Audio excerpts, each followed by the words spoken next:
Olá, amigos, bem-vindos a mais uma edição do programa Assunto Cidade, programa que aqui com você a cada edição debate alguns dos principais assuntos de Guarujá, também de Vicente Carvalho, sempre da forma mais propositiva possível e sempre acompanhado de uma pessoa de destaque na sua área de atuação que nos ajuda a desenvolver os temas do programa. Como a gente vem falando sempre, a proximidade da eleição no dia 15 de novembro, do primeiro turno da eleição municipal de 2020 no dia 15 de novembro, o programa Assunto Cidade vem entrevistando todos os candidatos a prefeito da cidade, não somente para cumprir as regras da legislação eleitoral, mas também o caráter democrático e pluralista, tanto do programa Assunto Cidade quanto do jornal Assunto Cidade. E hoje, com muita honra, nós vamos conversar aqui com o candidato da esquerda de Guarujá, o PSOL, candidato professor Walter Batista. Professor, em primeiro lugar, obrigado pela presença. Sei que todo candidato tira um espaço aí da sua agenda. Agradeço por você ter comparecido ao programa. Valdir, eu que agradeço a oportunidade de estar aqui, uma audiência qualificada do seu programa. Como eu sempre falo para você, é só convidar que eu venho, né? E assim, eu sou seu fã, né? Um jornalista de coragem, tecnicamente preparado, né, para fazer o jornalismo. Num mundo hoje em que qualquer um se diz jornalista, né? Eu tenho a honra de estar sendo entrevistado por um jornalista que tem história, que tem trabalho, que tem conteúdo, que tem qualidade para fazer o bom jornalismo. Obrigado, a recíproca é a mesma. Obrigado, professor. Como eu falei, assim, um tom para meio que de brincadeira, a esquerda tem um candidato em Guarujá. É isso que você vem delimitando aí ao longo da campanha eleitoral, né? Sem dúvida nenhuma. O que a gente precisa deixar claro, né, o que é essa noção de esquerda e de direita no momento atual desse país, né? Se você me permitir até ir mais além, o que isso diferencia num município, assim, ser de esquerda ou ser de direita? Vamos lá. Eu acho que é importante que as pessoas tenham essa compreensão, né? A gente está com um país muito dividido, né? E muita gente confunde a divisão que está acontecendo no Brasil hoje entre esquerda e direita. E o que a gente tem, na verdade, é uma divisão entre aqueles que defendem a classe trabalhadora e aqueles que defendem o empresariado.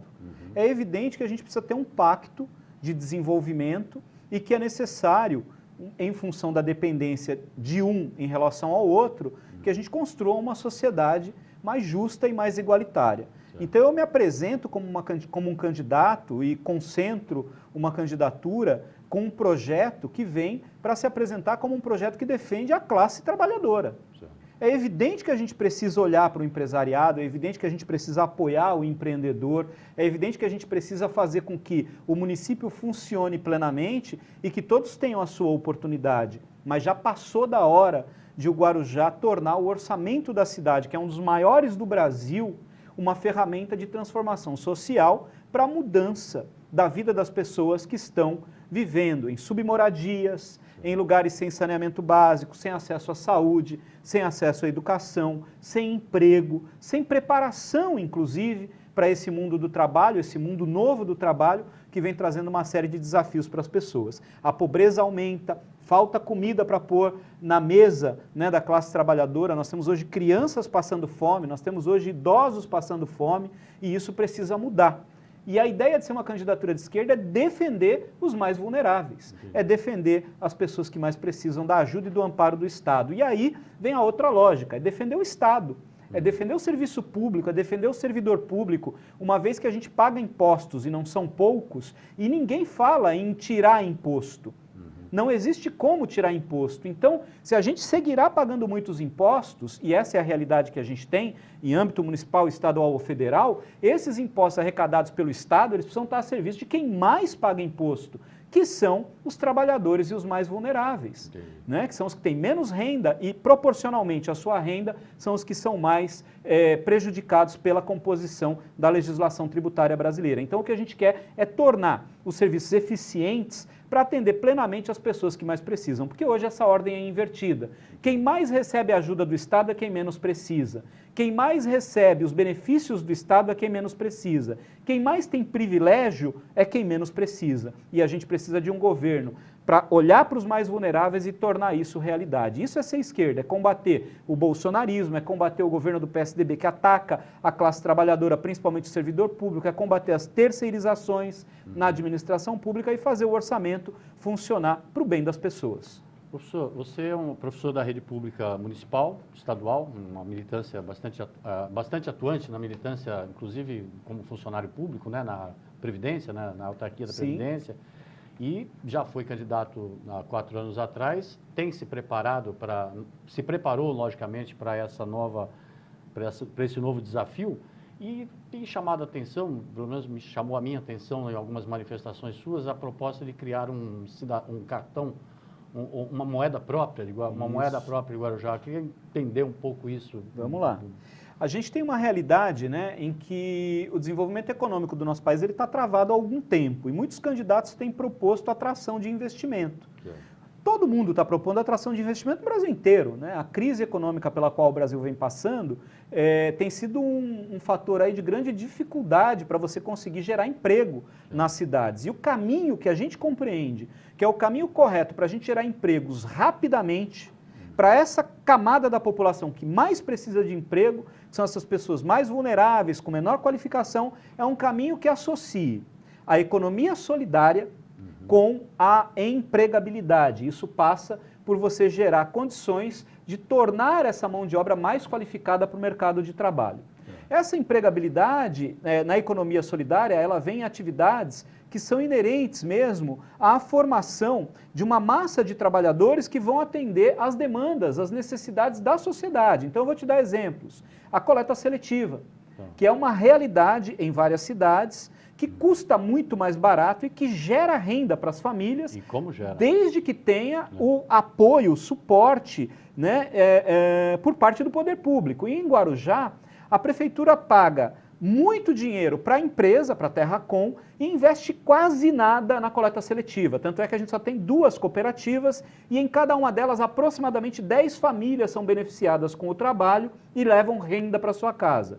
Imagine se a gente, em vez de 2 cooperativas, se no primeiro ano de governo a gente passasse a ter a operacionalização de mais 15 cooperativas, de mais 20 cooperativas. E ao final de 4 anos a gente conseguisse ter aqui, em cada bairro da cidade, uma cooperativa organizada com pessoas que vivem nesse bairro fazendo a coleta seletiva, registrados como cooperados, com o CNPJ da cooperativa operando e eles sendo remunerados pelo trabalho que eles fazem, que é uma remuneração barata para se pagar, com a estrutura que a prefeitura pode dar a eles e conscientizando as pessoas a fazer a separação dos resíduos para que eles possam coletar e vender esses resíduos, evitando que a gente gaste tanto dinheiro enterrando lixo num aterro sanitário que a gente nem tem mais, porque ele está inviabilizado. Então essa é a ideia de uma economia solidária. Agora, como é que você paga? Com dinheiro? Em vez de você pagar com dinheiro, a gente paga numa moeda social. Então a gente cria um banco municipal. Nesse banco, esse trabalho é remunerado com uma moeda que vai circular só na cidade. Um cartão normal que a pessoa vai receber. Créditos. Um cartão de crédito, de débito, é uma conta corrente que ela vai ter nesse banco e com esse cartão ela vai poder comprar em qualquer lugar que aceite essa moeda dentro da cidade, que nós só vamos colocar o comércio que aceita essa moeda na cidade.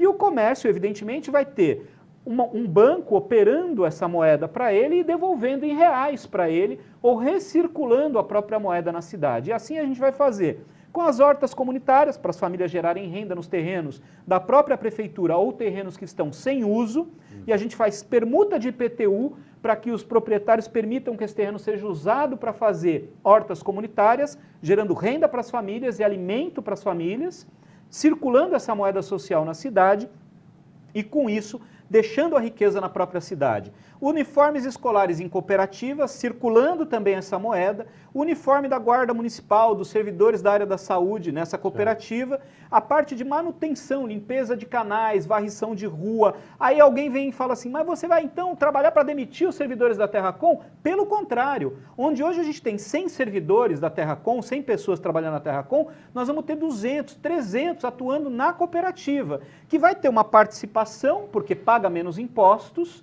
não pode ter lucro, mas ela tem uma taxa de administração que reverte para o próprio cooperado. Então essas cooperativas elas podem formar uma escola para reforço escolar das crianças, uma creche para atender os filhos dos cooperados, ter um plano de saúde para os cooperados, ter um banco que financie o empréstimo para esses cooperados a juros zero, como há esse modelo já em vigor em cidades como Maricá, no estado do Rio de Janeiro. Já tem isso acontecendo. Eu queria te perguntar isso, eu não queria te interromper, mas Desculpa. eu queria te perguntar isso. Não quis te perguntar.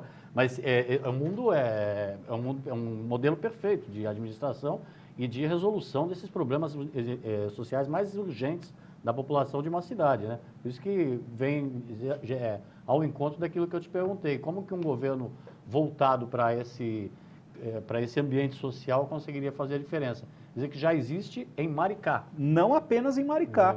Em mais de 30 cidades. Certo. Em mais de 30 cidades brasileiras isso já funciona. A proposta também está no programa de governo de Santos, e em Santos é ainda mais fácil de implantar inicialmente, porque em Maricá eles usam os royalties do petróleo para financiar um programa social. Entendi. Porque atrelado à ideia da moeda social, Valdir, a gente vai ter um programa de renda básica no município que é necessário.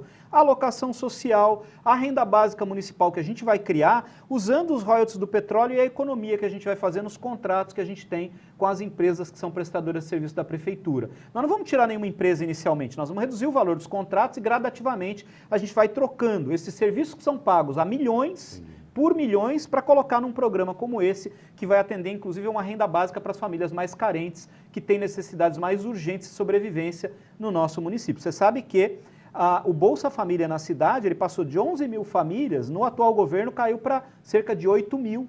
3 mil famílias saíram da cobertura do Bolsa Família em Guarujá. Então isso, num momento como esse, pós-pandemia, quando acabar o auxílio emergencial, nós vamos ter uma pressão muito grande sobre as pessoas mais vulneráveis e com certeza isso vai pressionar também o poder público. Pessoas em situação de rua. Em vez da gente mandar a Guarda Municipal bater nas pessoas em situação de rua ou expulsá-los da cidade, nós vamos trabalhar com eles para que eles tenham essa renda e que eles possam, com esse cartão, também poder consumir no comércio local, induzindo com isso um atendimento social, um amparo social por parte do Estado, que não é uma esmola que você dá. Você não está dando nada para ninguém, você está devolvendo, você está redistribuindo a riqueza que é gerada na própria cidade. Agora, o meu sonho e a minha proposta é que a gente rompa com o Banco Santander, por exemplo, e passe o pagamento dos servidores, aí não na moeda social, mas passe o pagamento dos servidores para esse banco. E que esse banco, ele crescendo, é um banco normal, e isso é possível, é uma startup, que esse banco possa assumir, por exemplo, o crédito consignado dos servidores, porque a maioria dos servidores hoje está pendurada em crédito consignado com juros elevadíssimos no sistema bancário, com esquemas que a gente sabe que beneficiam gabinetes e mais gabinetes, e quem paga por isso são os servidores, estão pagando juros acharcantes. E a gente, com o Banco Municipal, vai poder fazer uma política, inclusive, de proteção da renda do servidor municipal, trocando esse crédito consignado para esse Banco Municipal que vai funcionar no município de Guarujá. Entendi. É um projeto que, por falar a palavra, não se ofenda, utópico até, né? A gente fica sonhando com esse mundo perfeito desse jeito, que pudesse funcionar desse jeito. Agora, na realidade, vai ser eleita também, junto com o novo prefeito, uma Câmara Municipal com os vícios políticos que a gente conhece de Guarujá. Tem como vencer não sei se obstáculo, vamos dizer assim, se pudesse chamar de obstáculo, assim, legal, e transformar isso numa realidade, assim? Eu acredito que sim, Valdir. O Guarujá nunca elegeu um prefeito com maioria na Câmara. A maioria é construída depois que o mandato é definido pela Justiça Eleitoral, né? A partir do momento que se elege o prefeito, a Câmara, que muitas vezes é aquela Câmara que todo mundo imagina, foi o fulano da oposição que elegeu 3. Não, o vereador ele entende que ele se elegeu. Eles não têm essa leitura, né, de que para ele se eleger ele dependeu de um time. Tanto é que a gente vê que no final das contas eles acabam todos brigando, né, e cada um assume o seu mandato e cumpre o seu mandato, faz os seus acordos e negocia democraticamente e republicanamente, né, a composição de apoio ou não a governos. O que nós queremos não é apoio a governo, nós queremos apoio aos projetos que a gente vai apresentar à Câmara, que são projetos muito claros, que vão beneficiar a população e inclusive aos vereadores, que são eleitos para beneficiar o povo da nossa cidade. Então eu acredito que projetos como esse passam facilmente pela Câmara, porque eles têm, na essência, uma natureza de dar dignidade para quem é mais vulnerável. E a grande maioria dos vereadores que a gente elege na cidade são vereadores que saem das comunidades mais carentes da nossa cidade, e eu tenho certeza que eles jamais se negariam a dar mais dignidade para quem os elegeu. Walter, uma pergunta que eu tenho feito para todos os candidatos, logicamente, em função do ano de 2020, que foi um ano atípico no mundo inteiro, por conta da pandemia, e Guarujá com um ponto a mais ainda, que foi a questão do deslizamento dos morros, que evidenciou todo o problema habitacional de Guarujá. O que foi feito de errado, em sua opinião, tanto num assunto quanto no outro, e o que um governo do PSOL faria de diferente? A primeira coisa é priorizar, como nós colocamos no nosso programa, Valdir, priorizar os mais vulneráveis.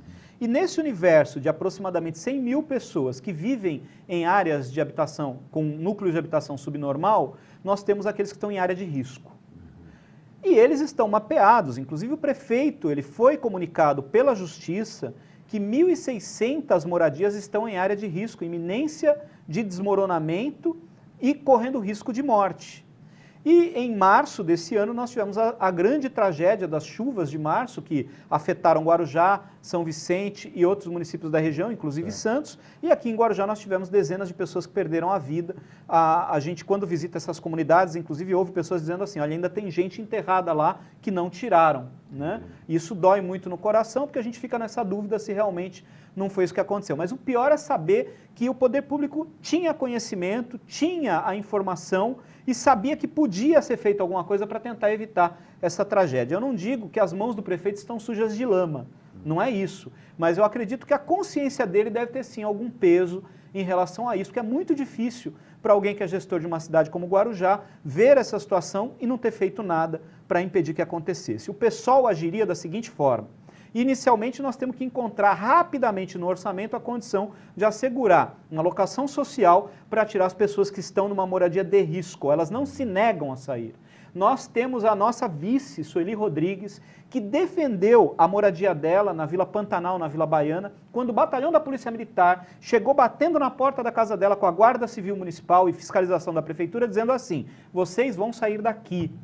E ela, com 3 filhos embaixo do teto dela, pôs o corpo dela na porta da casa e falou, eu não saio daqui, porque eu estou aqui porque não tenho para onde ir, eu não saio daqui. E ela defendeu a moradia dela, né, como mãe que ela é, para que não fosse retirada de lá. A abordagem, se fosse diferente, se fosse num governo do PSOL, seria a seguinte, nós precisamos fazer uma intervenção aqui. Nós temos um local adequado para colocar vocês durante esse período, temos um valor adequado de locação social para retirar vocês daqui e num prazo de 4, 5 meses, vocês vão sair daqui para que a gente possa dar início ao projeto e vocês vão para essa condição. Isso agrada a vocês? Isso é o suficiente? Nós podemos resolver de alguma outra maneira? Dialogando com as pessoas, encontrando uma solução que respeite o ser humano. Porque a pessoa não mora em cima de um manguezal e vê seus filhos brincando sobre uma vala que não tem a coleta dos resíduos ali, em cima de uma vala com o cocô, com o xixi, com os dejetos que caem dentro dos nossos rios. Ela não mora ali porque ela quer, ela mora ali porque ela não tem outra condição.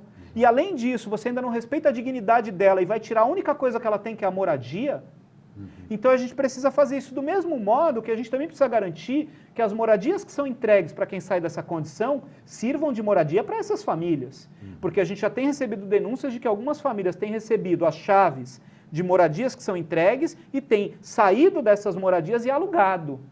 E o poder público não faz nada também, o governo do PSOL também faria sim, porque a moradia tem que ter uma função social e atender a necessidade da família e não servir para especulação imobiliária, porque quem faz isso é exatamente quem nós estamos querendo combater e não quem nós estamos querendo ajudar, que são os mais vulneráveis. Então é um governo de justiça social. E na habitação, Valdir, temos que resolver o problema. Temos que resolver agilizando as obras, em vez de fazer mirante. Se a gente gastar 1 milhão, 2 milhões, 4 milhões como gastou fazendo mirantes, a gente pode gastar 300 mil fazendo mirante, 400 mil fazendo um mirante, que eu acho que é dinheiro mais do que suficiente para fazer um mirante em Guarujá, e usar o restante para garantir moradia digna para as pessoas. É isso, esse é o segredo. Guarujá é rico, Guarujá é uma cidade muito rica, essa riqueza precisa se transformar em oportunidade para as pessoas que mais precisam. No caso da pandemia, Walter, como é que você viu aí toda a atuação do governo federal, estadual e municipal, principalmente no caso nosso? Bom, há um desacerto, né? Claro. Um desarranjo em relação à pandemia. O governo federal, na minha posição, na minha concepção, errou muito. né? Errou muito, provocou de alguma maneira, né? Um crescimento maior desse processo de pandemia no Brasil, ampliando a quantidade de mortes. Nós não precisaremos ter tantas pessoas mortas no Brasil se o governo federal não tivesse negado a pandemia, como tem negado até agora, e agora pior, né? Negando inclusive a vacina, a vacinação. Quer dizer, é um absurdo, né? Realmente é um genocídio que vem sendo promovido pelos governantes que hoje assumiram o nosso país. E em Guarujá, eu acho que teve muitos erros. Eu fiz várias lives ao longo do processo, né, da quarentena que a gente teve, falando sobre isso. E agora, Valdir, o que é pior, né, que eu não quero nem falar dos erros de depois, a gente vai ter tempo para falar sobre isso. Agora, nesse momento, nós estamos vivendo um crescimento no número de casos. Um crescimento no número de casos, um crescimento no número de mortes. Chamou a atenção 402 pessoas mortas na semana passada e ontem o registro de 423 mortos. Então, as reuniões políticas que estão sendo feitas, eu vejo e fico arrepiado. Verdade. Me dói no coração ver o prefeito que é médico e candidato, com uma vice que é médica e candidata, reunindo e aglomerando pessoas na cidade, em troca de voto. É a vida de gente que vai se perder. Entendi. Uma médica, um médico que pode salvar vidas, está ali prejudicando a vida de pessoas que podem vir a falecer. E estão falecendo. A pandemia está aí, ela prossegue e nada justifica que a gente exponha a vida das outras pessoas a risco. Temos que tomar esse cuidado e infelizmente teve muitos erros. A gente tem no plano, viu, Valdir, um projeto de enfrentamento à retomada. Na área da saúde, como fica a saúde dessas milhares de pessoas contaminadas em Guarujá?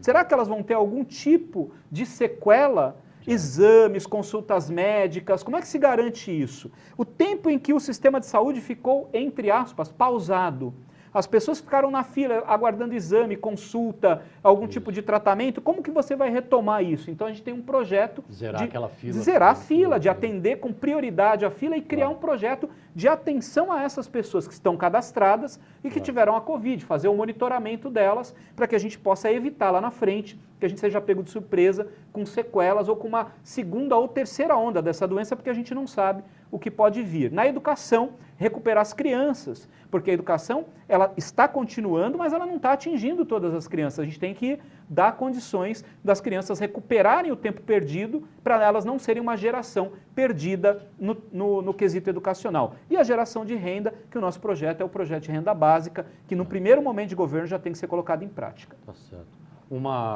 Você já até falou já e em várias manifestações dá para notar a sua crítica acentuada com relação ao processo de terceirização de alguns serviços públicos em Guarujá. Qual é a fórmula ideal, ou considerada ideal pela sua candidatura? Como seria diferente e quais os efeitos disso? A terceirização seria uma opção, né? A gente, quando fala em serviço público, quem defende a terceirização diz a terceirização é uma boa opção para situações pontuais. E se tornou uma regra. Estão destruindo o serviço público. Estão destruindo o serviço público que é um bem da sociedade. Estão falando para a sociedade que o servidor público não quer trabalhar.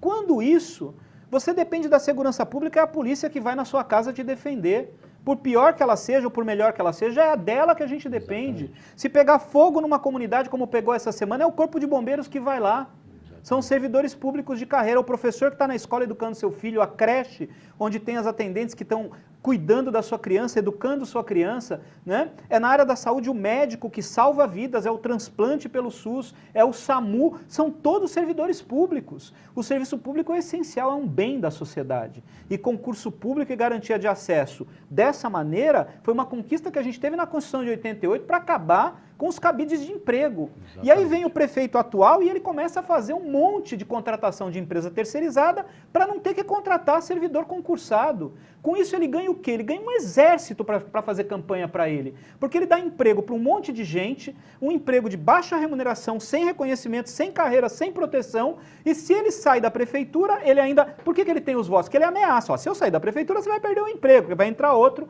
vai colocar outra empresa e vai tirar você. Então ele já está vivendo isso. Né? E isso também cria um gasto demasiado para o serviço público, para o cidadão. Porque esse serviço terceirizado ele custa mais caro, gente.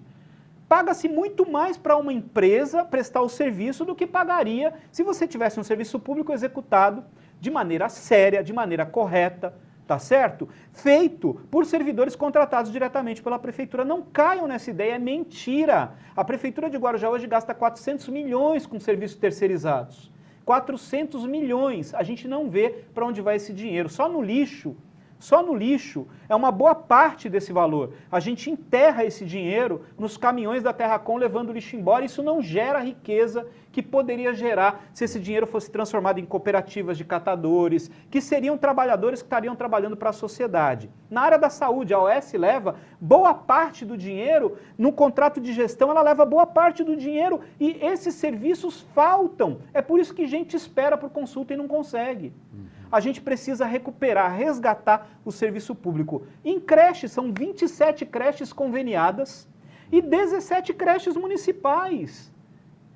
Virou regra a terceirização e ela deveria ser uma exceção. Na saúde da família, que é terceirizada, o Guarujá atende a 43%. É o médico de família, aquele que vai na casa para cuidar da pessoa antes dela chegar no hospital. Isso é mais barato. Você vai lá antes da doença chegar. Ou você vai cuidar antes do paciente chegar no hospital. E houve pouca ampliação desses Nada. 43%. No governo do médico, no governo do médico, ele é médico, ele sabe do que eu estou falando. Ele não ampliou a saúde da família no Guarujá. É um escárnio, é um escândalo. 95% a população da Praia Grande, Guarujá 43%. A Praia Grande é governada por um engenheiro. E o Guarujá é governado por um médico, não se justifica isso. E a saúde da família é um investimento de menor montante, com um impacto sobre a saúde muito maior. Nós não teríamos tanta mortalidade infantil se a saúde da família funcionasse melhor no município de Guarujá. Morreram 150 bebês aproximadamente por causas evitáveis só no governo do Suma. Só no governo do Suma. Eu não estou falando de mortes naturais que não seriam evitadas. Mortes evitáveis por políticas públicas, gente. Pelo dinheiro que a cidade arrecada, se fizesse o trabalho direito, nós teríamos salvado muitas vidas de bebês que morreram porque não tiveram a atenção adequada da saúde pública. Isso me irrita. Isso me irrita porque, assim, eu não tenho tempo de TV, eu não tenho recurso para fazer campanha, eu não tenho um exército de militantes. Muita gente me respeita, mas lamentavelmente eu não tenho essa condição de chegar na casa das pessoas e dizer essas coisas para as pessoas, Valdir. É lamentável. Eu estou falando de vida, gente. Nós temos que preservar a vida das pessoas. A gente toma água com 27 venenos. 27 agrotóxicos na água de Guarujá. Quase a metade da cidade não tem saneamento básico. A água toda é jogada, os dejetos são jogados no mar e nos rios. Isso mata a gente, isso mata pessoas. Nós temos uma incidência de câncer em Guarujá elevadíssima, uma das regiões que mais tem casos de câncer e de doenças autoimunes, cujas causas não são conhecidas e não temos um projeto de pesquisa para saber e fazer um monitoramento do porquê que isso acontece. Está associado à presença de tóxicos de Cubatão, poluindo o nosso ar, está associado ao fato da contaminação da nossa água por esgoto, está associado ao fato de que nós temos a operação do porto aqui na nossa cidade. Ninguém pensa nessas questões. Temos que governar para resolver esses problemas.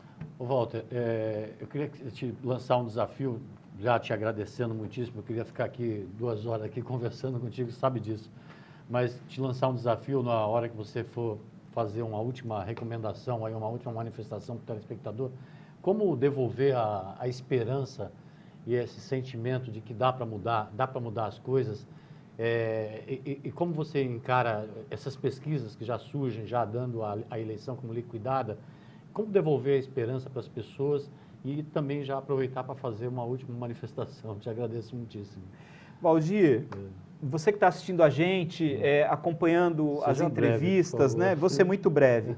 A esperança, ela mora no coração de cada um, na mente de cada um. Ninguém vota porque vendeu o voto, ninguém vota. Você pode até receber uma moeda e dizer que vai votar em alguém porque recebeu aquela moeda. Não. Você vota porque você tem consciência do que você está fazendo. Então o que eu peço para as pessoas é para colocarem a consciência junto com a esperança. Se você acredita que é possível mudar, então tenha coragem e mude. Dê oportunidade para outras pessoas. Eu estou preparado para ser prefeito de Guarujá e para colocar em prática tudo que eu estou falando aqui. Pesquise. Hoje a gente tem nas mãos a condição de ter informação. Pesquise e não acredite em pesquisa, porque a pesquisa que vale é a pesquisa que vai ser feita na apuração. Quando todo mundo tiver digitado o número 50 na urna, é o meu número, 50 na urna, e lá no dia do resultado apareceu o nosso nome, indo para o segundo turno com o prefeito, para ver se ele tem coragem de me enfrentar e debater esses temas todos que eu estou falando aqui. Porque com essa mesma energia que eu estou falando para a câmera, eu falaria olhando nos olhos dele, para perguntar se ele consegue dormir tranquilo, sabendo de tudo isso que acontece na cidade de Guarujá. Porque eu não consigo dormir tranquilo. É por isso que eu estou na política, e é por isso que eu vou seguir na política, e é por isso que eu vou continuar tentando alertar você, para que você coloque a consciência junto com a esperança. Meu nome é professor Walter Batista, meu número é 50, e eu peço o seu voto, porque a gente precisa mudar, e só com seu voto vai ser possível mudar. Professor, mais uma vez, obrigado pela honra de conversar meia hora com você. Obrigado pela entrevista. Eu que agradeço, Valdir. Muito obrigado. Obrigado a você pela audiência. A gente volta amanhã com um novo assunto cidade. Até logo a todos.